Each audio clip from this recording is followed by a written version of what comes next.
Hey there, Chuck Moran, founder of Online Video Mastery. I appreciate your interest in our subject today.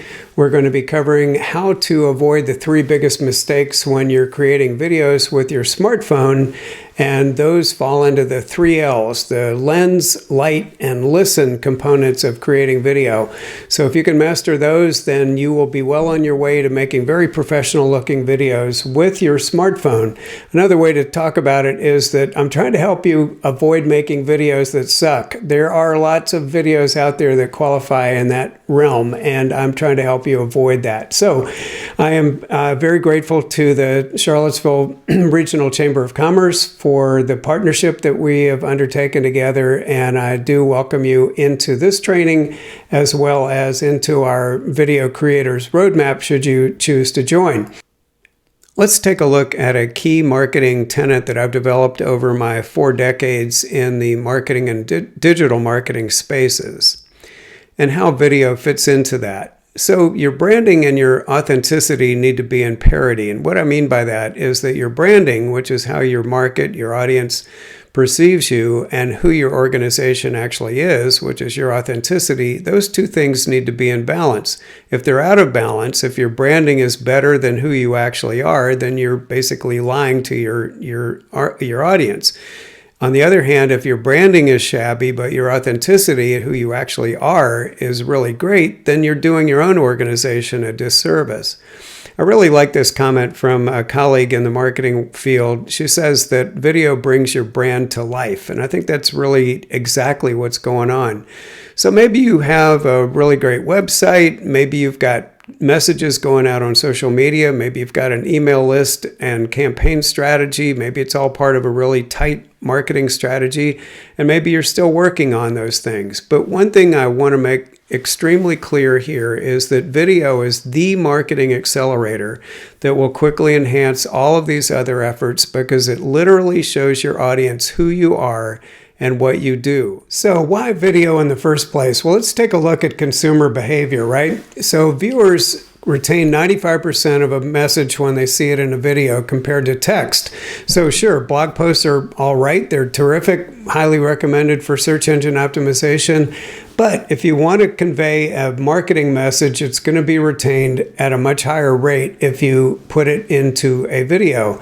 6 out of 10 folks would rather watch online videos than television. I couldn't agree more in some cases. 72% of customers would rather learn about a product or service by way of video, and 88% of people say they've been convinced to buy a product when they've seen it in a video presented by a brand. The other thing that I find remarkable is that we are now watching an average of 19 hours of online video per week these days. So obviously, as a marketer, you want to help move people through the know, like, and trust process so that they will get to the final decision, which is to either engage with or buy what it is that you're selling. So you can create videos of all kinds for all kinds of purposes. You can create educational videos, sales videos, product and service introductions, trainings, recruiting, or what I call company or organization culture videos. So let me just stop here for a quick second. So if you are recruiting me to come work for your organization during this troubling time that we're in right now, and the only thing that I can learn about the culture of your organization is what I can see behind you on your Zoom setup. So assuming you're not using a fake background and I can actually see something like your bookshelf or your office, that's not very compelling, right? So if you really are trying to attract me, my suggestion is that you create a video that shows what your true culture is all about. Do some interviews with current employees, show people around your facility and that kind of thing to really give them an idea of what they'd be getting into should they sign up. So onboarding videos, once those employees have come on board, then you want to be able to introduce them to what your expectations are of them. And of course, you can create public service announcement types of videos. And these videos can go up on your website, out on your social media channels. You can include them in your social media ads. People are making videos with their smartphones for Facebook and the other platforms. And of course, you can send out customer and client messages like thank yous after someone has purchased something from you. And of course, you can keep your staff engaged by creating staff thank yous using video technology. And then last but not least, being able to send out a video news release to a news organization is going to be pretty compelling. So the problem is that a lot of people are very aware of the power of video because in a point of fact, we've been looking at video in terms of television and commercials since we were little kids. But in terms of creating videos themselves, they don't really know where or how to start. So mastering the 3 L's will empower you to create your own videos in-house easily and with confidence. So speaking of confidence, I just want to check with you. Think about this yourself. Obviously, this presentation is not interactive, so you can't tell me, but think about it for yourself. If you're shooting video now for your organization, what is your level of confidence? I'm finding a lot of people feel like they're pretty much in the middle. Very few people are telling me in surveys that they're really rocking their videos. A number of people say they haven't even started yet. But if you are shooting videos, what is your level of confidence that you're doing it right? And then what is your level of confidence about being on camera if you are the face of your organization? We do include a course in Video Creators Roadmap called Video Shy, which is actually a little mini training on how I personally got over my fear of being on camera. So that is included in Video Creators Roadmap. So one thing to consider as we're getting into the 3 L's is what are your video receivers, your viewers, what are they really interested in? So your top consideration should be, what is your why? Why are you even making this video? And honestly, maybe a PDF or some other way to convey your marketing message would be just as good or better. I personally don't think so, but videos, when you do make them, really do need to be focused on what it is that your clients, prospects, viewers are interested in. So even when you're creating fun videos, you really want to be focused on who will be watching and what do they need to know? What is the transformation that they seek? So you want to make your script and your visual content all about your viewers' needs and desires. So let's take a quick look at the gear you need. So are you ready to take a bunch of notes? I hope you're getting out a pen and a piece of paper so you can write down this big old list that I'm about to give you. Just kidding. Actually, you can use what you already have, and that's the beauty of getting started with smartphone video. So all you really need is a smartphone or a tablet. How far away from you right now is your smartphone? Mine is literally within arm's reach, and yours probably is as well. In terms of audio, your wired earbuds that came with your phone or perhaps your laptop those earbuds are perfectly good especially for starting out to improve your audio. So these type of earbuds that are wired. Then you're going to need a device stabilizer because you don't want to be walking around, or especially if you're trying to hold your phone and take a sort of a self-introduction type of video, you don't want to be adding shake into the production of that. So you could use a stack of cookbooks. I mean, seriously, as long as your device is stable and no shaking is going on, then you're going to be in pretty good shape.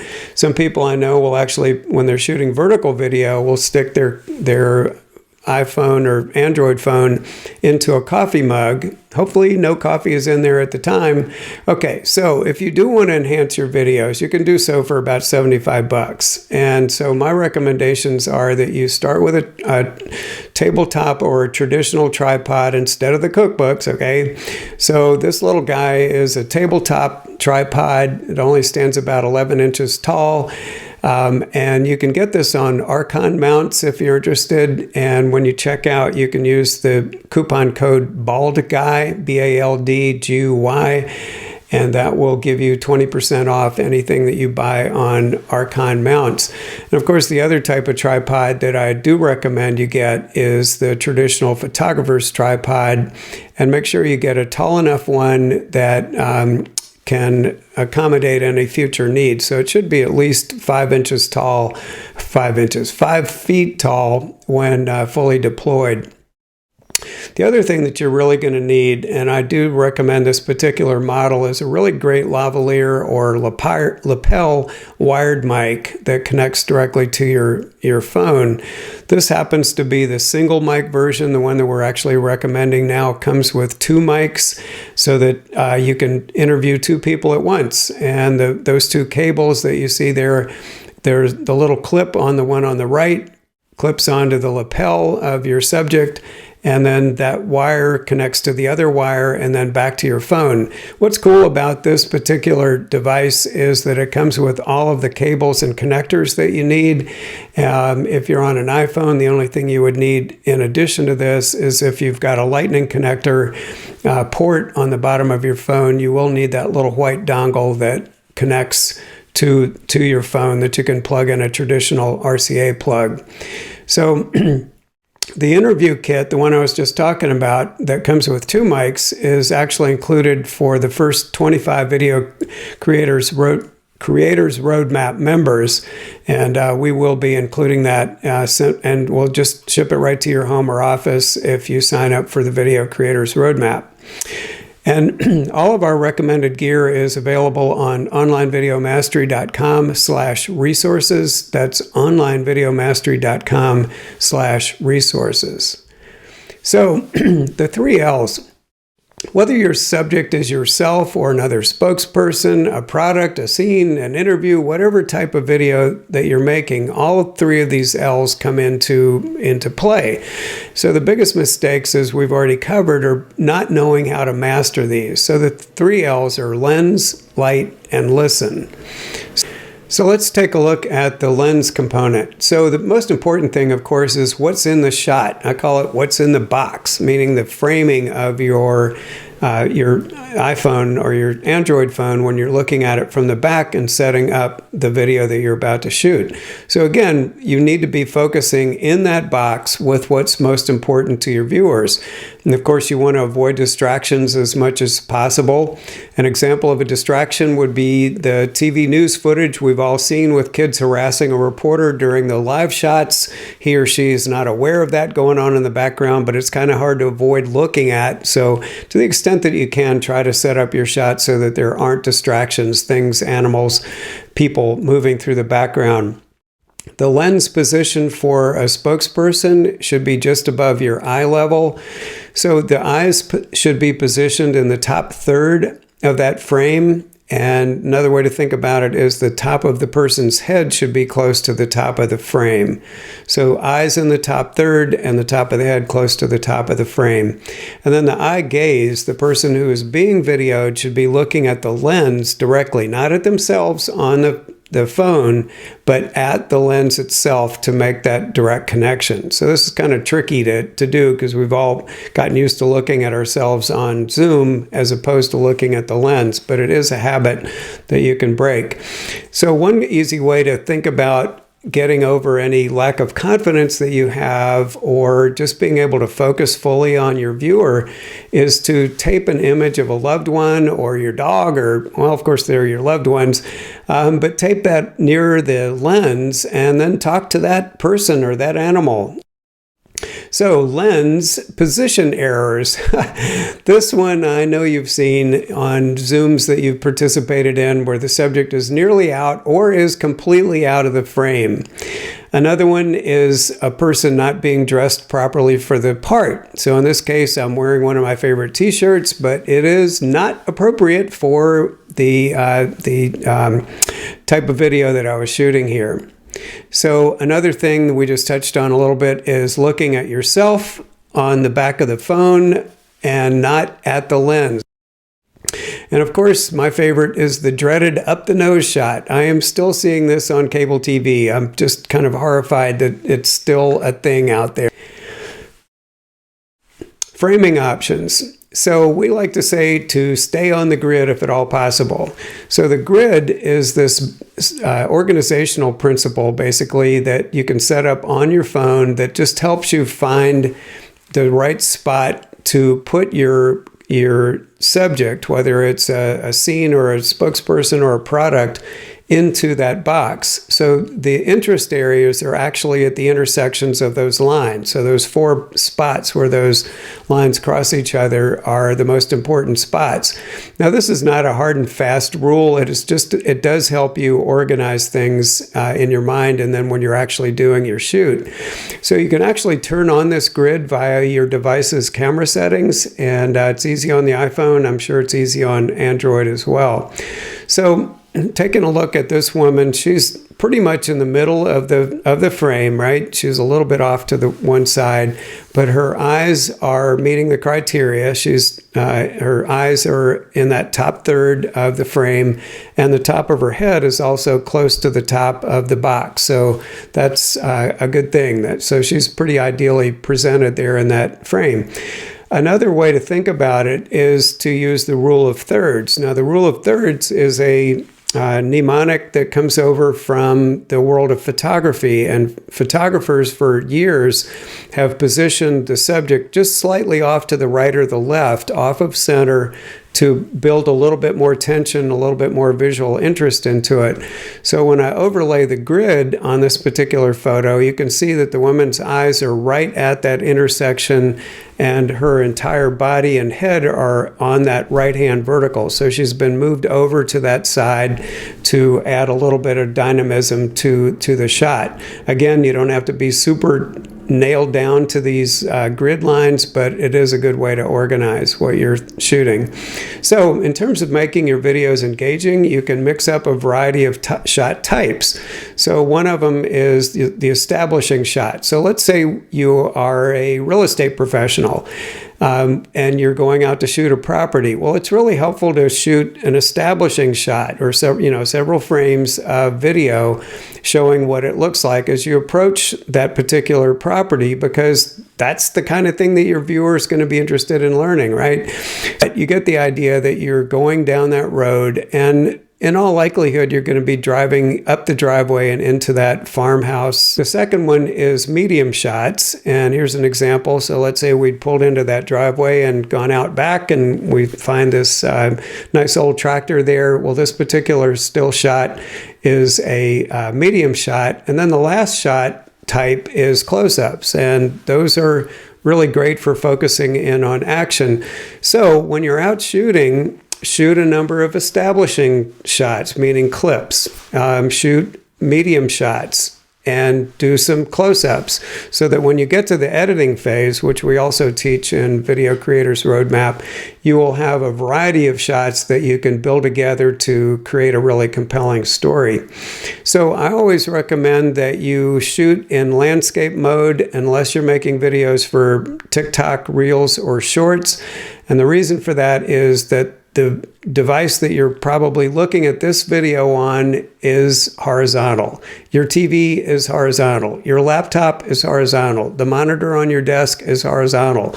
So instead of shooting vertically and then having everything squished to the middle of the device that the video is being watched on, just shoot to match it. So just shoot horizontally.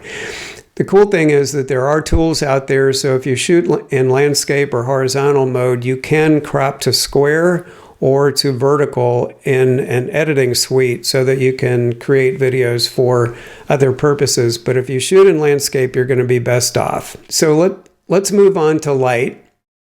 Lighting when shooting indoors. Natural light really can be best, and typically is. If you don't have natural light, artificial light that has a blend of warmth and coolness is really a good option to go for. So there are a number of different light types. This is a ring light. You all either have one of these or have seen these. The one that you see here in this picture has a clamp on it that you can add your iPhone into to hold it steady. Another more fancy type is the setup that this gentleman's using. Behind him is an umbrella light, and off to the right, that black box thing is called a soft light, and those are being used to illuminate the subject as she demonstrates her products within her store. The traditional lighting setup for subjects is what we call the three-point lighting setup. And here's a diagram of what that looks like. So we're looking down on the subject. That's that little dotted outline person in the middle. So the key light is shining at something of a 45-degree angle, not quite obviously, but it's shining at an angle that will illuminate one side of her face. So in this case, it'll illuminate the right side of her face. The camera is indicated there in orange down at the bottom. And then next to that is the fill light, which is set at typically at a lower intensity so that you're filling shadow that's set up by the key light. And then the backlight is also known as the hair light, which doesn't apply to me and in any way, shape, or form. But if you do have hair, that backlight can be used to create a nice little outline on the side of the head. The backlight is often pointed directly at the backdrop as well, and that creates a little bit of separation. So the three types of lights that are being used here again are the key light, the fill light, and the backlight. When you're shooting indoors, you also have another really great option. This is one of my favorites, and you can get this type of device in a lot of places. It's basically a suction cup mount. You attach it to a window that then you can mount your phone in it and shoot a video of yourself. But this will allow a nice amount of natural light in around the rig so that it will illuminate your face. If you can't find anything else, just use a desk or table lamp to bring some illumination to the situation. You do want to be watching for reflections in people's eyeglasses, especially ring lights, because they do kind of make you look pretty weird. The easiest way to fix this is to move the ring light off to the side. So again, setting it up at 45 or similar type of angle will eliminate the reflections in the eyeglasses. So when you're shooting outdoors, natural light really can be best as well. So imagine if you're a realtor and you've got this beautiful scene that you can shoot early one morning, getting out there and getting a really nice set of clips of this particular field would be beautiful. But of course, the sun has a habit of continuing to climb into the sky. So the light is a little bit hard to control for sure. So you also want to be paying attention to shadows, especially ones that are on your subject, because harsh shadows in particular are very distracting and are not advisable if at all possible. So this particular gentleman is in the shadow himself. His camera is in the shadow and his subject's in the shadow. So that's okay because everything's evenly lit. Here is a terrific example of something that's been egregiously backlit. So, moving on to listen. Good quality audio is really crucial. In fact, it's been shown that audio is more important than the quality of your video. Take that in for just a second. It's amazing, but it really is true. You've got to have really good quality audio. If you don't, then people are going to tune out. So, if you're broadcasting or trying to record a video in a room and you don't have any kind of microphone there, you will pick up a boomy sort of sound within that room. May not be the end of the world, but anything that you can do to improve the quality of your audio is going to improve the retention of your message and the attentiveness of your audience to what it is that you're trying to convey. So there are a number of different types of microphones that you can get. The wireless headsets are out there. There are earbuds, Apple AirPods. They may require an additional app. Wired and wireless lavalier lapel mics. So this is the type of mic that is clipped to your collar and the wire goes through your clothing, either down to a transmitter in the wireless case or wired all the way back to your smartphone. This is my favorite wireless kit. It's called the Rode Go 2 wireless kit. And those two objects that are on the outside here are both wireless transmitters. And the object in the middle is a receiver that clips onto your phone. The wireless is very definitely preferred, if at all possible, because of the greatly enhanced mobility. So I'm going to play a little video here that demonstrates some differences in audio. So take a look at this. It's pretty short. I'm just talking to the phone. The mic in the phone is picking up my voice. I'm about 3 feet away from my phone. This is what it sounds like when I'm using wired earbuds with a little mic on the wire right here. But there's an obvious limitation. I can't get very far away from the phone. Okay, now I'm doing a demo with the Rode lavalier mic clipped to my jacket. Right now I've got it connected to the phone with a cable that runs about 7 feet long. So the nice thing about that is, of course, I can back up and the phone audio does not change. I can get out to about here, which is around 10 feet. And once again, the obvious limitation begins to set in. So the Rode Go 1, they didn't actually call it the 1, but now that it's been replaced by a 2, I'm going to refer to it as the 1. That was good up to about 75 feet, something like that. So let me paste that off.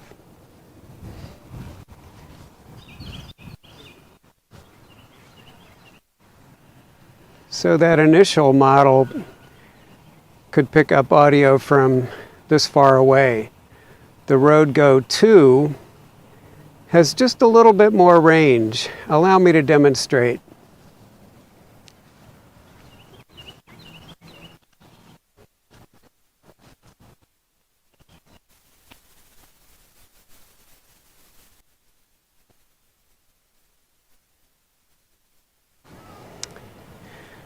Okay, I have arrived at the top of the hill.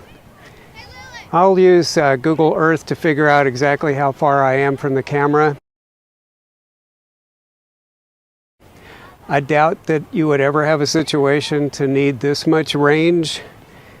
But what's interesting is that I'm not at the apex of the range. It comes with 2 transmitters. What that allows you to do is walk and talk with someone else. Let's talk about farm animals. Okay. Tell me a little bit about the chicken ranch you grew up on. The hens would hide them? Yeah, the hens would build the field was open, but there's clumps of grass around the edges and trees and bushes and stuff like that at the fence line. So I am completely in love with this rig, and I highly recommend that you get it. That concludes this test of the Rode Go 2. All right, so I'm going to play another little video here. These are examples that were created by an organization here in Charlottesville, the Thomas Jefferson Soil and Water Conservation District, and they were kind enough to loan me these examples. The first one was created by a staffer who had not been through my training and was working with what she knew how to do at the time, he or she, I'm not sure who it was. And then the second video that I'm going to include is just some selected clips from a video that was created by a different staffer after she had gone through my workshop training. And I think you'll be able to perceive the difference between these 2 clips. Here we go. Come here to learn about watershed issues is going in the river. And thanks to Emily and Nick, we have a net here of bugs that we're going to pick out of the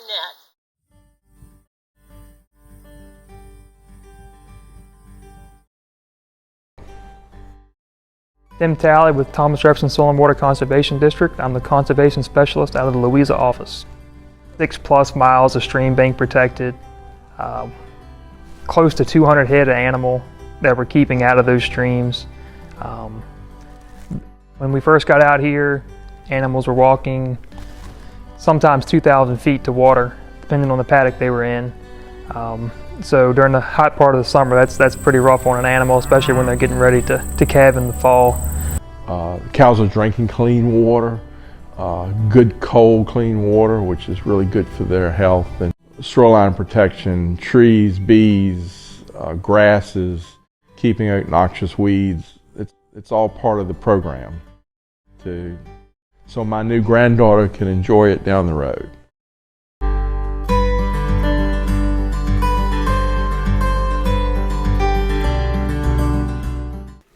All right, so I think you can see the differences there between the first clip and the second video that I just showed you. So the Video Creators Roadmap, let's talk a little bit about what it is and what it's not. It is not a static asynchronous course that you're unlikely to complete. I don't know about you, but I have signed up for a number of courses that I've either not started or certainly not completed because there's no real incentive. There's nobody there to help me through it. This is also not built on a figure it out on your own and good luck with that type of model. It is not missing a way to get support and your questions answered like a lot of courses are.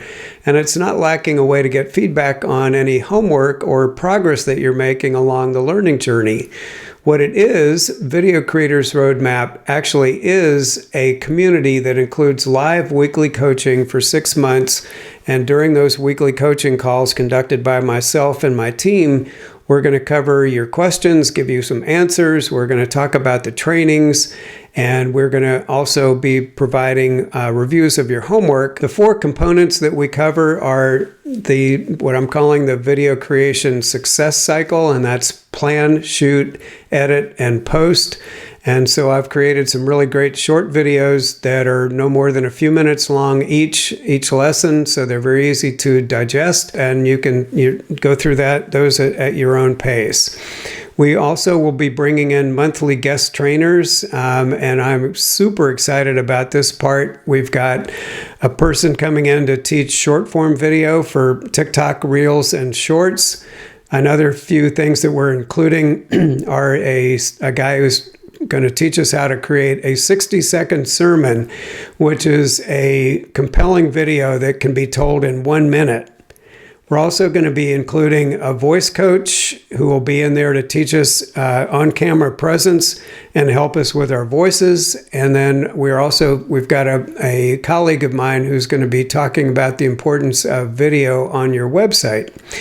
And as I mentioned, we are going to be assigning homework. We're going to encourage you to do 3 videos. One will probably be a self-promotion video or a self-introduction type of video. And we're going to include resources, gear recommendations, tips, exercises. There's going to be quite a bit of content there that you can work through, but again, at your own pace, and you can only pick up or not pick up things that you are drawn to. And all of this is included in a supportive and safe community with fellow students who are learning alongside you. So this is a screen capture of what the community looks like at this point. Is being built out. So next time you take a look at this, there will be more content. But this is what it looks like. And this is available at roadmap.onlinevideomastery.com. That's roadmap.onlinevideomastery.com. And I'll mention that again here in just a second. So let's take a look at the cost comparison of creating video in-house versus doing it with a professional videography team.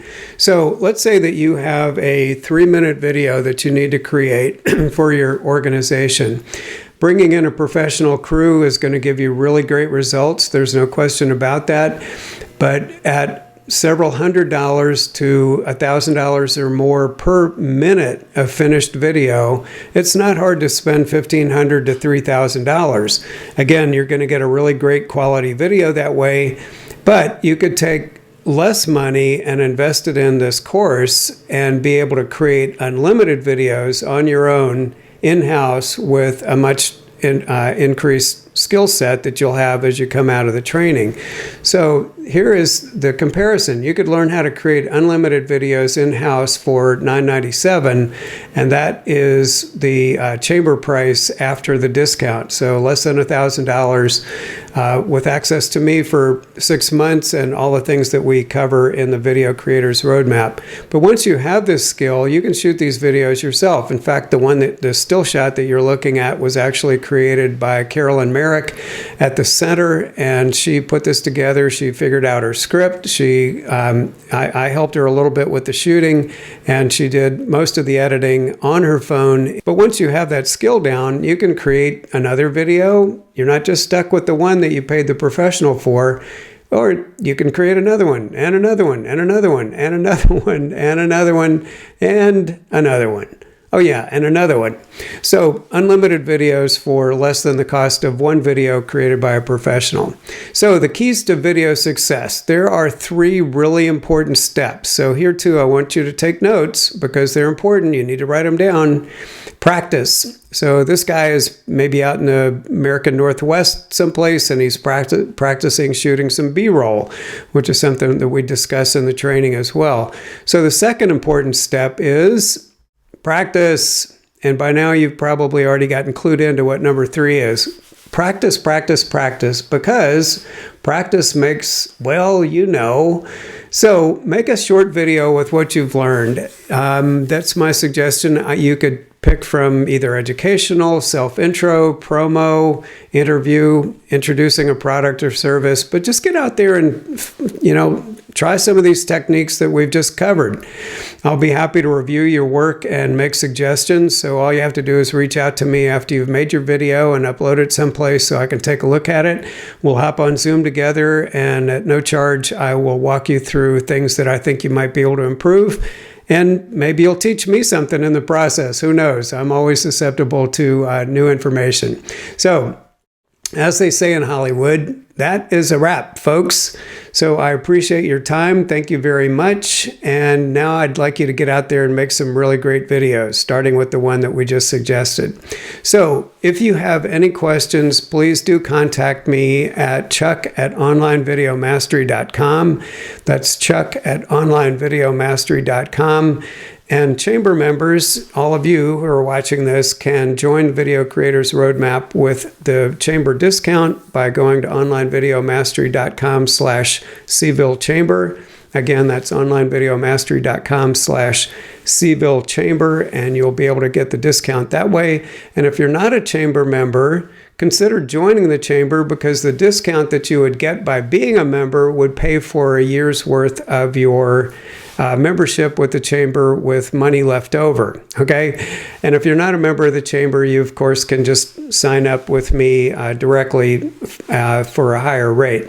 So I would like to encourage you to take a spin on the roadmap by joining the free part of our community. That's called the Creators Community. And you can go over there and take a look at it and join, create your profile, and take a look at some of the resources that we're building out there. And you find that at roadmap.onlinevideomastery.com. Again, that's roadmap.onlinevideomastery.com. So thank you very much for your attention. Do reach out if you have questions. And don't forget to practice so that you can master the 3 L's. All right? Thank you very much. I do appreciate your time. Have a good afternoon and a good week.